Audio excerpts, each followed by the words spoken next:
everyone. I have seen many speakers leaving or concluding their speech abruptly, which makes the audience perplexed or confused.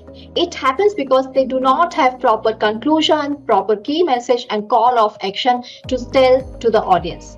And today I'm going to talk about what is call of action, why it is important to add in your speech or presentation, and how you can add a call of action and decide a call of action with certain examples. But before that, hello everyone, my name is Akanksha. I am a communication coach. I help professionals like you to improve your communication skills because we all understand how critical communication skills are becoming nowadays, right? So today I have brought this very important topic because this topic is going to make your speech even more effective. Okay, so let's begin with what is call of action. See, call of action is just a concise and crisp and clear statement which urges the audience what they need to do next after your speech. Okay, for example, if you want to influence them to buy certain product, or if you want to ask them to gain some knowledge, or if they want to enroll for some certain program, right? So these are the certain examples of call of actions. You may ask why call of action is important to have in a speech.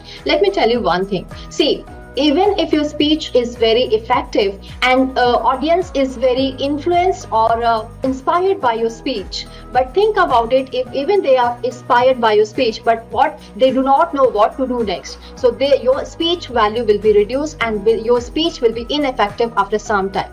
The second point is your audience may forget your speech after some time, maybe after 1 week, maybe after 1 month, but they will never forget the key message you have delivered in your speech and the call of action, the action you have asked them to do. So that is why, to keep your speech effective, long lasting, that is why you should have a call of action and a key message in your speech. Now, how to add a speech or call of action in your speech? So the first thing is you need to be very clear about what is the purpose of your speech or what is the objective of your speech. If you are clear with that, then only you should add the call of action or conclusion of your speech. Say for example, your objective can be that you want the audience to gain certain knowledge, you want the audience to buy certain product, or you want the audience to enroll for certain program. Your objective can be education, your objective can be persuading, your objective can be influencing or giving certain information, right? So based on the objective, you have to define the call of action. Once you understand the purpose of your speech or the objective of your speech, you have to convert this purpose into actionable statement. For example, one call of action could be, please enroll for this program today and now, for educational purpose, right? For educational purpose. Now, if you want to persuade your audience for buying certain product, you can say, now go to the website and click on the buy this product because we have 50% discount. So these are the actionable statements which are called to action, which you are asking, the actions which you are asking your audience to do. Lastly, that is very important to repeat your call of actions again based on the places or the spaces you have in your speech. Say for example, your speech is 7 minutes long, so at least 3 times you have to repeat your call of action. But make sure that you are not forcing anything onto the audience.